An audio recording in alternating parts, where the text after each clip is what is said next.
I knew I was talking today. I don't even know what you want me to talk about today.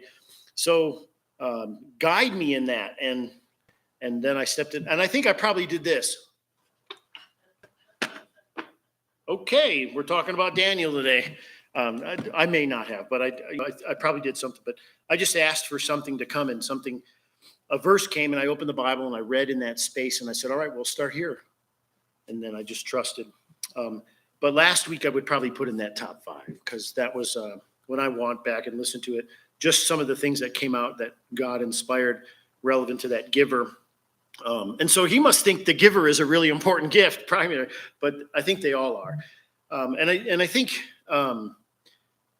the giver is is really an important gift in the realm of gifts, because it's what God did. I mean, when we look at what God said, our most famous verse from the Bible is, for God so loved the world that he gave.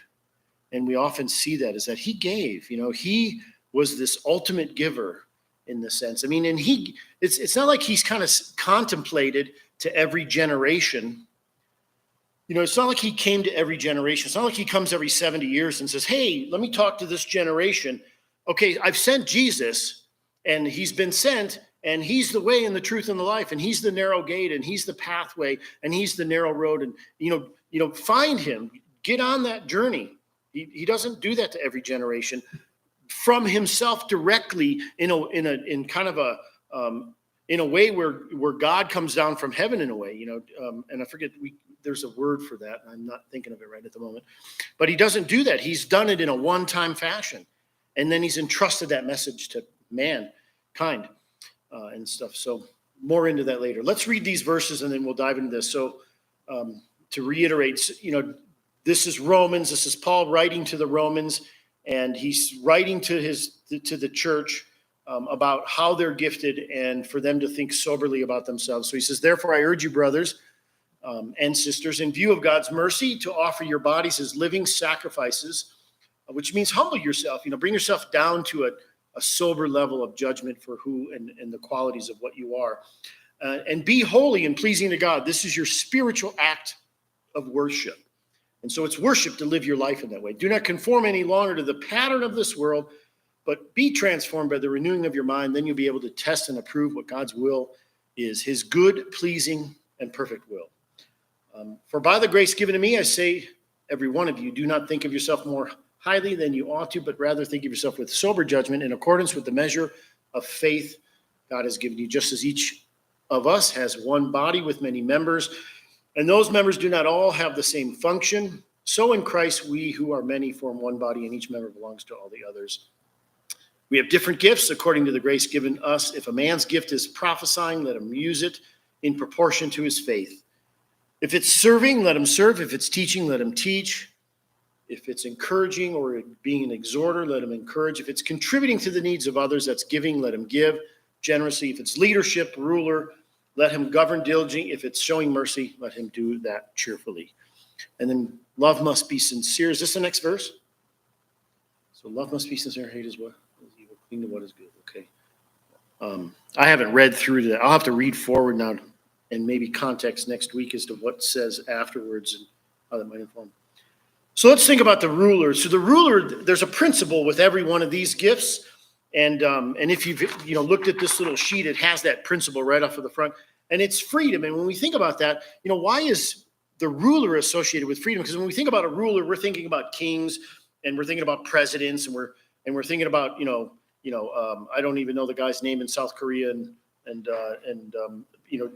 in places, but there's bad rulers that govern out there. We've heard of corrupt. There's Stalin, and there's been Hitler, and there's been people like that were in charge of governance and were corrupt in the way. They had an ideal of what they wanted to accomplish, and that's where it got wrong, is the ideal of what they wanted in many fashions was corrupt, and then they did everything to inform that ideal.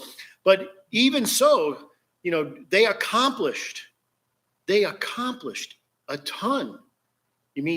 They did. Think of every ruler. Go back in the Bible and read about some of the bad rulers and the good rulers. Rome accomplished a ton, but when we look back at the Roman Empire and we look at all the good of the Roman Empire, there's a lot of great that comes out of it, but then we also look at some of the corruptness of what existed there. And eventually they fell.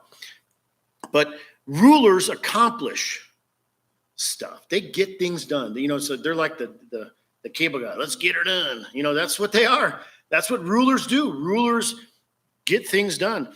And in that, if you think about it, when a ruler is governing well over a nation, or a ruler is governing well over a church, or there's that leadership, that plan and that leadership. When we have good bishops over the Free Methodist Church, the Free Methodist Church nationally and globally prospers. And if you don't know the three bishops maybe as well as I do, but Keith Cowart is that, he's the bishop. He was a pastor of a church. He is a very, he's got other gifts, but one of his primary gifts is being a ruler. And he is probably, because and there's others, but of all the people I know, he is probably the most solid Christian person I've ever met. He's just, when you speak to him and you talk to him about aspects of church or other things, because when you think about aspects of governing or things of leadership or other things, you'll think in a lane. You'll be like, hey, this is kind of where I'm thinking. This is like, I've thought about it. I've thought about everything. And then you talk to Keith and you realize you've only thought about this much, because he comes up with this whole other thing. He says, well, there's this and this and this. And you're like, gosh, I never even thought about it. He's really good in that. He's really good at thinking into that. He's really good at putting structure and plan around accomplishing what needs to get done. Like one of the, and here's a for instance, and then we'll dive some more here. In his church, when I was a part of his church for the time I was there, every week on, I forget what day it was, and there were some weeks there was a couple of times a week, they would open the church up and anybody who belonged could come, and they would just, and it would be like it's, 5:30 or 6 o'clock. They would have dinner there, so you could show up at 5:30. You could get something to eat from 5:30 to 6, and then you go into the sanctuary, and it's quiet. There's just some quiet music playing, very, very soft music. You don't even really hear it. And people would just pray. They would literally be quiet for 45 minutes, and everybody would scatter around, just pray, lay down on the chairs, on the floor, whatever, just pray. And for the purpose about praying for the church, praying for some things, and he would throw some things out there sometimes. But you would write things down, and then afterwards, everybody would kind of gather together in the center, and you would just have kind of a town hall. And they would talk about what people felt they heard, what they felt God saying, what they were imaging in their prayer time. And then it was from that because the board would show up at this. It was from that the board was being informed, the pastor was being informed, and the direction and guidance of the church was being led from. It was from that space saying, we're going to make it important to hear from God. And then from what we hear collectively as a community, that's how they would rule and govern. I mean, think about that. Think about how healthy that is. I mean, our current president has all kinds of advisors. I don't think they listen to him anymore. Or if they're listening to him, it's not the president listening to them. They're just, the advisors just saying, this is what it is. Somebody on that thing is saying, this is the agenda. They're telling the presidents, look, I wrote it down. Just read it off the teleprompter and shut up. That's what's happening today. And I think that's what's happening with our current president, is that, he's operating more in the, and it's not just him. I mean, not that he doesn't operate under his own, cognition and stuff sometimes, but it appears that's happening more and more. I mean, one of the things people hated about like Donald Trump is he was rogue, he would just, I have a thought, let me tweet, and he would do that. And you'd be like, I'm so pissed off at the tweet. I mean, people just hated his tweets. It's just kind of, I would laugh at it because I'm just like, the guy is just, narcissistic and it's like, so, one of his leaders should have just grabbed his phone and taken away. And he probably went, I have another one. There's just, now I'm talking about the downsides of our, of a couple of rulers. At the same time, we pray for them. I mean, I'm praying for Joe Biden. I don't have to like him, but it doesn't mean that I can't pray for him, because it's not that God can't accomplish his purposes. in the context of what is going on there. And you're going to see that as we talk about something here. And we're not going to get done before 11 o'clock. So I'll blaze through some of this. So some of the rulers and some of the characteristics is that rulers are great at accomplishing things. And how you can know and pick a ruler out of a picture of people is they're the busy one. They're the busy one, and they're under pressure, and they love it. And, if you take pressure off a ruler, they put more on themselves. If they solve a problem, if they've got a project that they're doing and that project finishes and like, hey, wow, I got all kinds of free time. They're like, nope, I got another project over here. Let's bring that one in. They thrive in that space. That's just their gifting. A ruler's best position is number 2. So like in the context of a church, I'll put it in that context because we'll all understand that is. So usually on a board, you might have like a visionary, or there's 3 people in boards. There's visionaries, there's interpreters, and there's maintainers. And typically, if you've got a visionary pastor, because that's a lot of times you get these pastors that are visionaries, they have this images and visions, and they're really gifted in that. They says, hey, here's where we're going. We're taking the hill. They have no idea how you're taking the hill. The maintainers go, well, whoa, the grass is really tall. How are we going to get up that hill? That's a lot of work. We're older. We're elderly people. We ain't walking up that hill. Is there one of those electric chair things next to a stairway that we're all riding up there? Because we're not climbing that hill. There's no taking the hill. They're asking pragmatic questions. The visionary's going, come on, God said take the hill. What do you mean? The maintainers are trying to figure out what's the practical way of how we're going to do this. If there's no interpreter, which is the ruler, the vision doesn't get done. Pastor gets complacent. 3 years later, he says, I'm leaving. Goes to another church and starts casting vision. The pastor never gets done because if this vision doesn't work, he puts it aside. 3 weeks later, there's another vision. And then the maintainers maintain and are pragmatic. What the ruler does is the ruler says, you want to take the hill? These are the people we've got to take the hill. Well, how are we going to get them up the first part of it? Let's think that through. And he solves the problem. And here's the thing that's amazing about rulers. They're typically visionaries too with long-term plans. They can think it all the way through.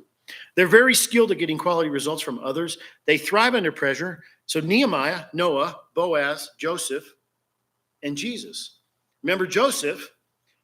So this will make a lot of sense. Let me tell the story of Joseph in a context different than you'll recognize it in the Bible. So Joseph, you remember, has a dream, tells his family. They say, you're going into slavery. From slavery, he rises up out of slavery, becomes a ruler for a person.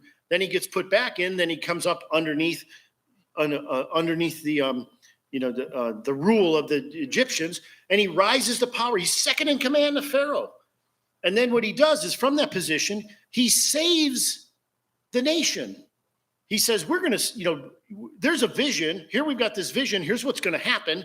We need to store the grains. So they store all the grains. He makes all the provisions. That's a ruler. He's thought it all the way through. He listened to God. He put the plan in place. They had plenty of provision. He saved his family from famine, and he brought him into the thing. Pharaoh trusted him perfectly in every single way. He says, look, you're running this show. You're number 2. You're running the show. I'm just up here as pretending to be God. That's all Pharaoh was doing.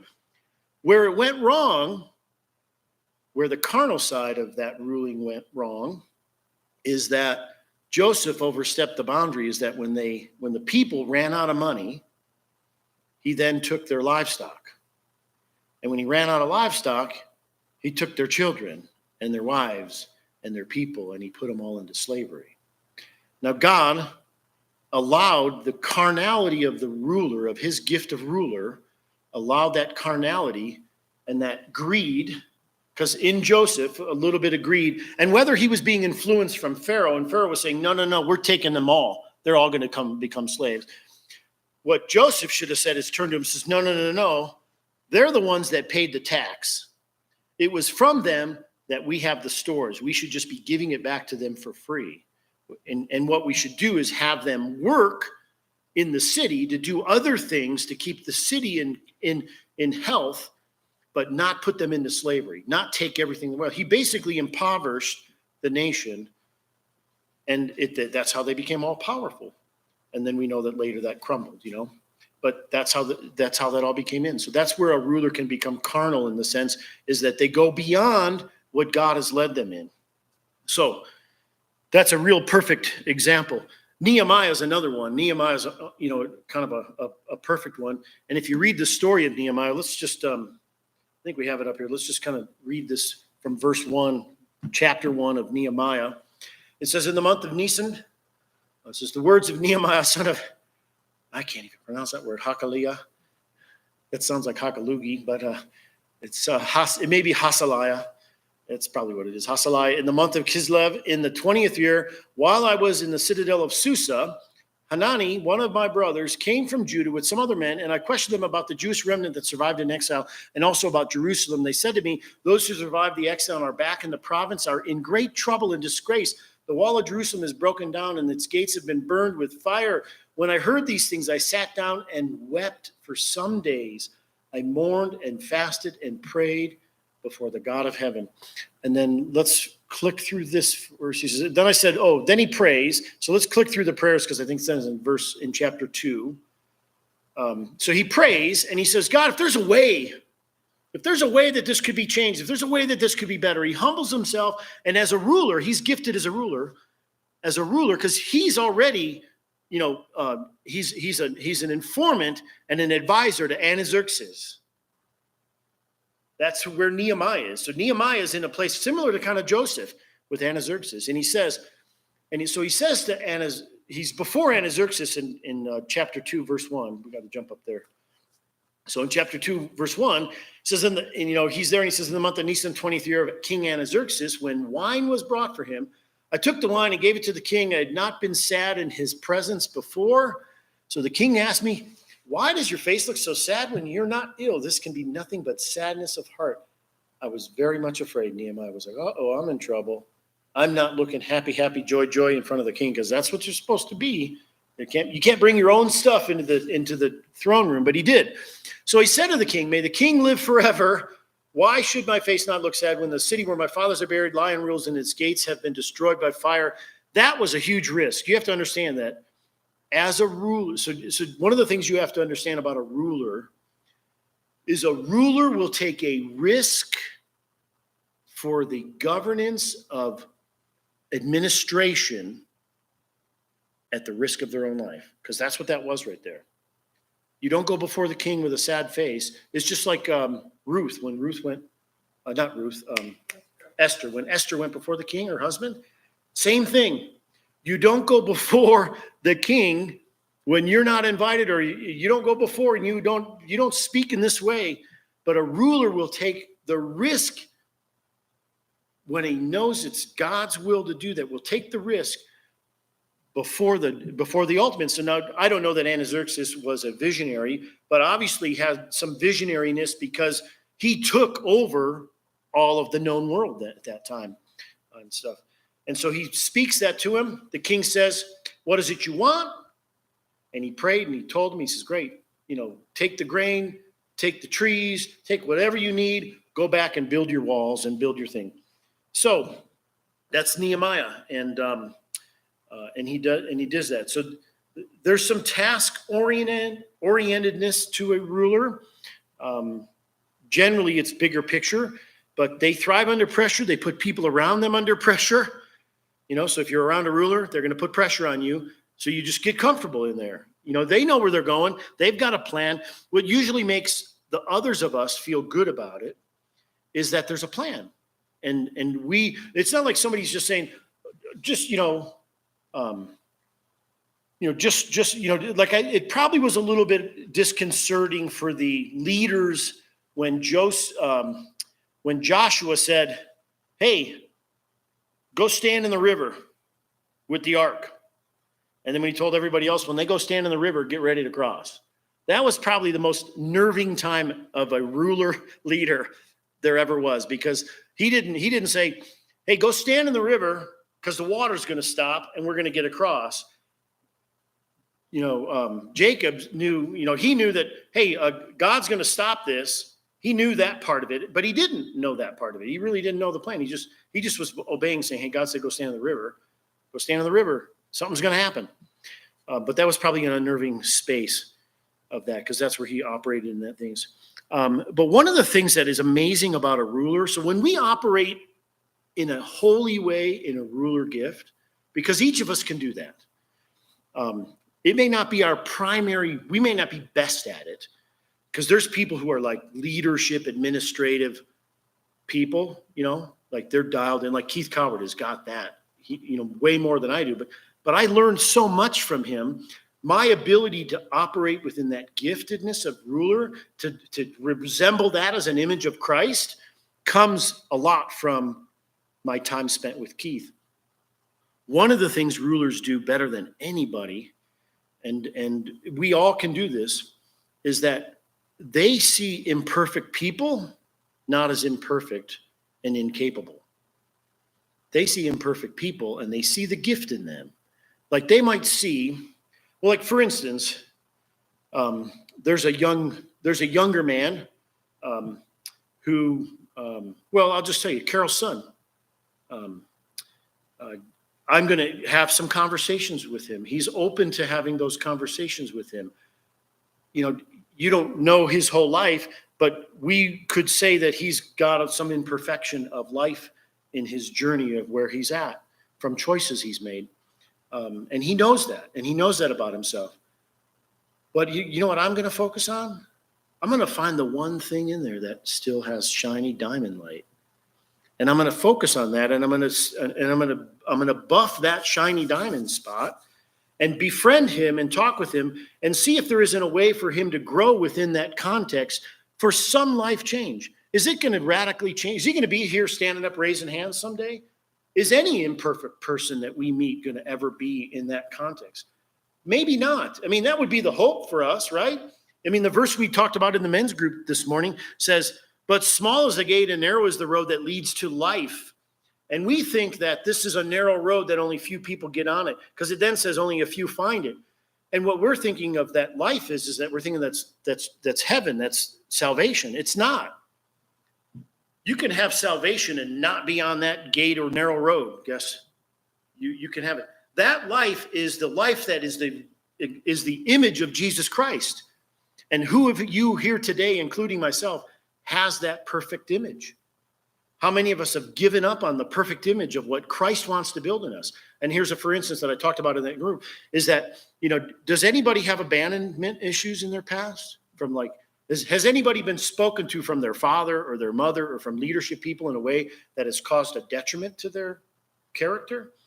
We all have probably something like that. Has anybody been alongside other people who've suffered from drugs and alcohol, and as a result, we've behaved in an enabling way, where we've been a detriment to them getting out of their disease, and as a result, we've suffered because of the way that we've cared for them.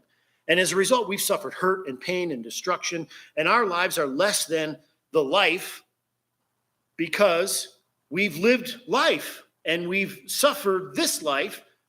And in some ways, some of my shortcomings and my parts of me that are not like the image of Christ perfectly, because I'm not Jesus. Remember, I joke about it saying, here's Jesus and then there's me. There's a big gap, that little space of sliver. That's a huge, huge, huge difference between who Christ is and who we are. And that space between, God's not giving up. He's saying, I'm trying to make you look like me. Jesus, I'm trying to have you look like me. But you're settling for being abandoned, and you're holding on to your pain, and you're not letting it go, and you're not dealing with it, and you're living destructively in your own life. And sometimes that destructive living is through drinking or drugs or running from love. How many of us, when we get close to somebody, get a little bit afraid to trust, to love somebody, because it's like, oh, they're going to hurt me. They're going to take out my heart and stab it with a knife. That's a hard analogy to hear, but that's kind of what love does sometimes. Love kind of takes your heart out and says, hey, sorry, did that hurt? Love does that. And life does that. But that's the road. The gate and the narrow road is saying, I'm going to do everything I can to live the fullness of life. Few of us find that perfection. Few of us get there. It's a pursuit. It's a constant pursuit, and we know it. So rulers have integrity probably higher than anybody. They just, boom, that's kind of a given. They just have integrity. They can be living in a terrible way and they'll still have certain integrity about it. Like they'll never tell you, like they're not going to fib. I had to take an assessment this week. It's hilarious. I took this assessment this week, and one of the questions it asked me, it says, it's a never always. Assessments do that. They say never and always. It says, I've never broken a minor law. I'm like, well, okay, what's a minor law? Is a minor law, because a misdemeanor to a felon is a minor law, right? And to a murderer, felony's like, hey, that's a breeze, right? To a class 1, death row inmate, he's like, felonies? I'll take felonies all day. Felons will say, I'll take misdemeanors all day. Misdemeanor people say, hey, I'll take petty crimes all day. Petty crimes people will say, you only speed, you turned left when you made a U-turn when it said no U-turn. You interpreted that as no U-turn instead of, no, you're not supposed to do this. That's the difference. So I had to answer, yes, I've broken minor laws. I speed on occasion. I do. I go faster than the speed limit. And I know I did that. But somebody with integrity would say, nope, I kind of drive the speed limit pretty much all the time. There are days that I drive the speed limit pretty perfectly. And I'm just like, well, this is the day to do that. But that's it. High integrity. They share authority with others. So they're not a hoarder. They've got authority and leadership, and they say, hey, you're good at doing this. Do this. Take that off my plate. If you need help, come to me. They're enrichers. And they do that with imperfect people. So they'll do it with people who are not perfect and who aren't there and who aren't ever going to be there. They'll entrust them with something. And that, you know what that does? Man, that gives somebody worth. So rulers are really good at building worth in other people. And that's where, when we operate in the gift of ruler in alignment with Jesus Christ, we see the worth in somebody and we shine that part of the diamond. And you know what? It might be excuse me. That diamond might be a beautiful 4-carat ring sitting right on the top of a pile of dog poop.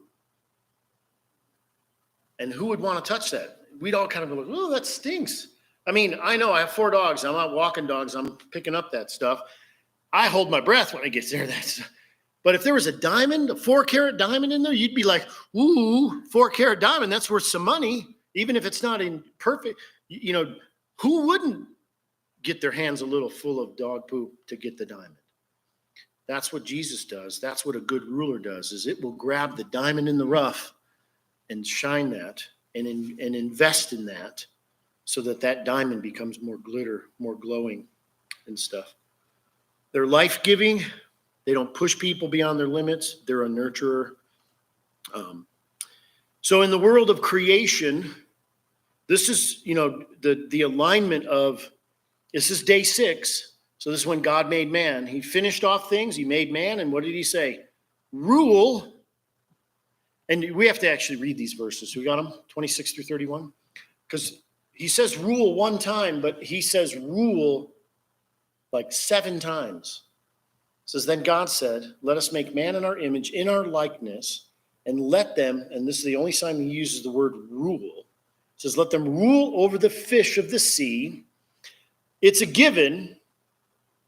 And over the birds of the air. So he's ruling. God is ruling. So God is creating man and saying, you're in our likeness, and we won't go into what that looks like, and he says, you are the ruler over the fish. You are the ruler over the birds of the air. You're the ruler over the livestock, over all the earth. Now we could interpret that and say, is that the fish, birds, and air in the whole, or the fish, birds, and livestock over all the earth? Or is that the fish, the birds, the livestock, and all the earth? And over all the creatures that move on the ground. God created man in his own image. In the image of God, he created him. Male and female, he created them. God blessed them and said to them, be fruitful and increase. So now he's giving them rulership over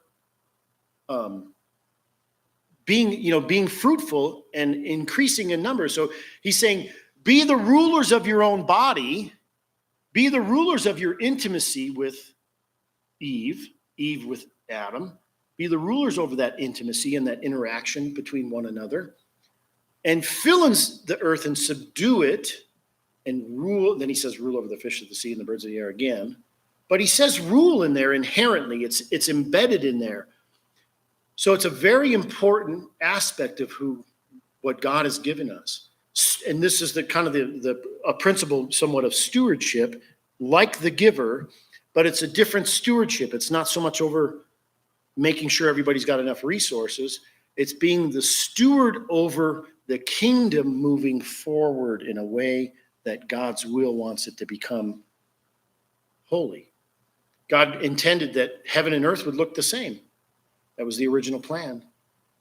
And then sin sin walked in, but God still hasn't given up on that. In our day, in our life, in our world, in our existence of whatever number of years we have, let's say we have 80 years or 85, I should say we have 90 years. That way it gets beyond all of your lives. So we've got 90 or 95 years. In our 95 years of life that we're given us, God wants us to rule over it well so that we've created holiness and we pass along a legacy to other people in a way that they're inspired by how we lived, just in the same way that we're inspired by how Jesus lived. I mean, here's a ruler concept that I didn't even realize until today as to why I heard it. So I told Amy as I walked in this morning, I says, hey, you were in one of my dreams this week. And it was the image, I'm like, hey, that's Amy. And she was playing a song and I was listening to the song and I was like, oh, what song is that? But it was just kind of a small thing. Well, yesterday I did this gladiator workout with a friend of mine. And afterwards we went to a new smoothie shop because the other smoothie shop was closed. So we go to this new smoothie shop. It's right across from a church.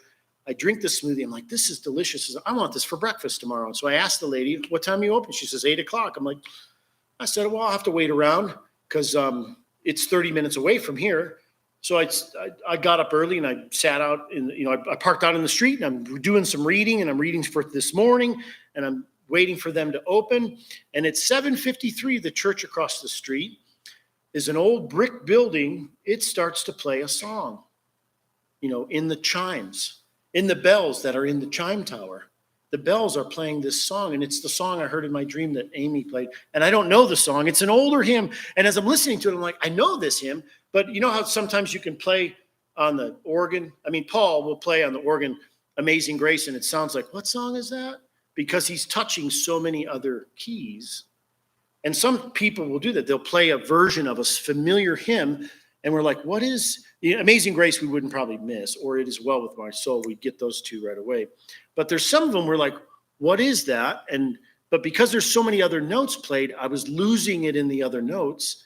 But I'm like, that's the same song. There must be some song. So I'm going to call them after church and say, hey, what's that song that plays on your thing at 7:53 in the morning, and find out what it is. Or I'm going to listen to the top 50 hymns this week to figure it out. But that church, think of this, that church, in today's economy, should the community of Arvada be saying, hey, turn that darn thing off at 7:53 in the morning? Some of us are still sleeping. But their governance of being able to rule and live in that space of leadership, to be able to continue to play those chimes and chime their bells at 8:00 and on the hour and on the half hour, that's a sound. It bellows through that town and that whole old town, because that church is right downtown, Old Town Arvada. And that church, I'm curious that church must have some great dominion and rulership over that community and space, and that they walk in.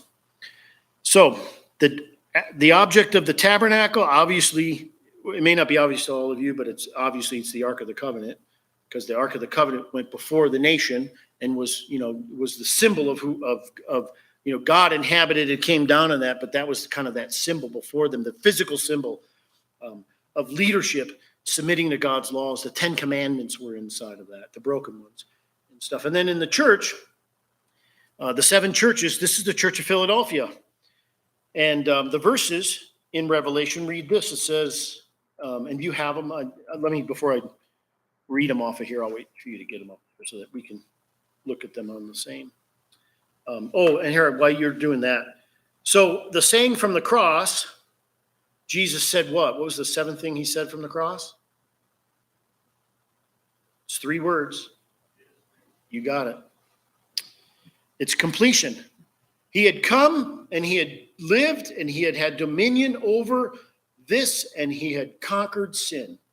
He had a purpose. His purpose, that the primary purpose, number one, was I'm going to die from having lived a sinless life as the Lamb of God, having been sent by God as a representative of God as God, and I'm going to pass as the perfect Lamb. And he says, it is finished, meaning sin has been paid for. There is nobody that will live before me or after me that won't have the opportunity to accept me as their sin sacrificed and have an avenue and a pathway to the Father. Nobody. There isn't anybody. So, and then these last words of the church, it says, to the angel of the church in Philadelphia, write, these are the words of him who is holy and true. So that's Jesus. He's the one who's holy and true, who holds the key of David. What he opens, no one can shut. So that's a ruler aspect. What God opens, nobody can shut. Satan can't shut it. Nobody can shut it. We can't shut it. What God opens, opens. And what God shuts, he shuts. No one can open. He knows the deeds of the church. He says, see, I've placed before you an open door that no one can shut. I know that you have little strength, yet you have kept my word and you have not denied my name. I will make those of you who are in the synagogue of Satan, I will make those who are of the synagogue of Satan, who claim to be Jews, though they are not, but are liars, I will make them come and fall down at your feet and acknowledge that I have loved you. Since you have kept my commands to endure patiently, I will also keep you from the hour of trial that is going to come upon the whole world to test those who live on the earth. I'm coming soon. Hold on to what you have so that no one will take your crown. So God gives us some key words in there. For each of us, whether you notice this or not, there's an open door before you that God has placed. And I don't know if you've thought about your life in this context, but ask yourself today. I mean, if there's one thing you might do as you leave and walk away from today, is ask God, what's the open door in front of my life? What is that? And spend some time. You're going to get an immediate answer, probably. And that might not be the right one. That might not be the true open door, because it's really easy. Like I could say, I could ask myself that question, and here's some answers that I could say to answer that none of you or I couldn't really probably deny that they're open doors. One of them I could say, hey, the church, that's an open door in front of you. You can pastor, well, you can do that. There's what I do in my world of work and stuff. There's that open door. So there's a whole bunch of open doors I can throw on the table. And so what I would suggest is get a blank piece of paper, write that question at the top, and write down all the answers you get. Probably the first 10 or 20 or 30 are good answers, but they're your answers and they're Satan's answers. Because I'll tell you what Satan's going to do. He's going to tell you a whole lot of good open doors. And you're going to be like, ooh, it's that one. Ooh, it's that one. Ooh, it's that one. Ooh, it's that one. When you write down the right one, you won't write down another one. Trust me. When you find it, and you know that, oh, this is the open door that God is. And maybe the first one you write down will be the right one, because you'll be like, oh, it's that one. And you just know. Like your mind thought of 30 of them, but then before it came to writing the other 29 down, it said, boom, it grabbed this one and you put it down and you went, that's the one. But if you do that, then write the other 29 down just so you don't get distracted with those 29. And that when you truly then look back to the one, that you can dial the one. So I'm going to do this same thing today, because while I'm saying this to you, I haven't done it myself, but there's been something before me that has been kind of, like the way the tide comes in, it's kind of been buffeting me and boom, boom. But it's what hasn't happened is I haven't stepped into the water so that it's going, so that the tide is passing my feet, so that I'm in the midst of it. And I think, like if I was to write that one down, I don't know that I could write another one down that would trump it. And that word's kind of gotten ruined now. I got to find another word for trump. That would supersede is another word. Hey Siri, what's a cinnamon? What's a cinnamon? Hey Siri, what's a synonym for Trump? She doesn't know what she's talking about. One moment. Come on, give it to us, Siri. 12 synonyms and antonyms. What are some good ones just in the moment? Outdo, overtake, defeat, excel, finesse, outsmart, surpass. Surpass is a good word. I don't know that there'd be another one that I would write down that would surpass it. And so with that open doorway then beckons my attention, because that, if I'm going to walk in that more fully and wholly, it's not something I have built out in my life yet. And in order for me to do that, it would require some work, some education on my part. It would require some work on my part. It would require some stepping into and making what has been there for a long time, make it become a true reality because of the impact that it will have elsewhere. So I'm going to spend some time doing that this week. I would encourage you to do the same.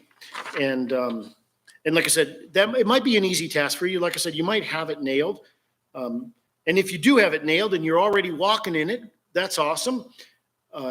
Then ask some deeper questions.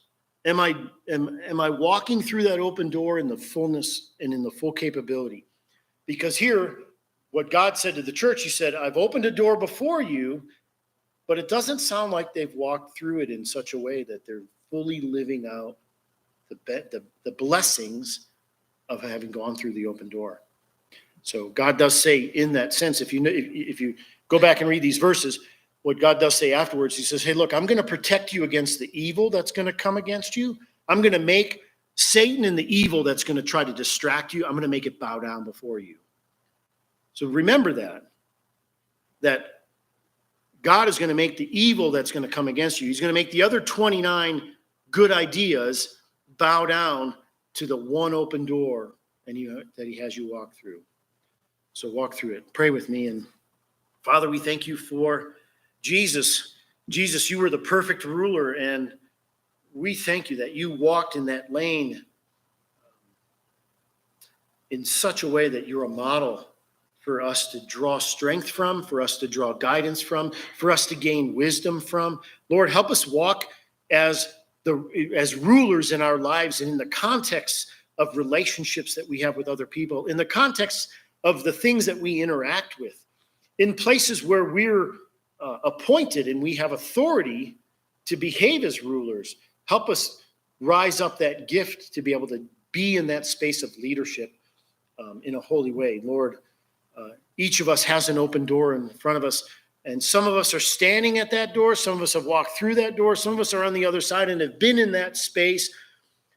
In any case, there's work for us to be done more holy in our life, because the life that we talked about in Matthew 7:13 and 14, the road that leads to that life is the image of you perfectly. And although we fall short of that yet today, Lord, we don't want to give up on the journey and the things that we have to reconcile and remedy in our lives to be at that space. And Lord, I know in my own life, there's things that I've kind of forgotten about because they're a lot of work. They take a lot of time and energy to unpack and deal with. It's much easier to just move forward in other spaces. But God, help us to live out that full trueness of life and embark upon that and step through these open doors. Christ, we thank you that what you did on the cross paid the penalty for our sin, paid the penalty for all our sin. Help us in the same way that you looked at the diamond of us amongst all the unholiness of life, and you plucked us out as that diamond and shined us and made us very pretty and shiny, and you wear us on your ring finger. Lord, in the same way as we speak to those people who we know in our lives that have imperfections, may we focus on the glittering part of them and give and walk in the space, not in a way that enables, but Lord, in a way that would help them glimmer a little bit brighter from the good decisions that they would make. Lord, it's often hard to walk alongside people in imperfection. Let us not work harder at their becoming more brilliant than they're willing to work.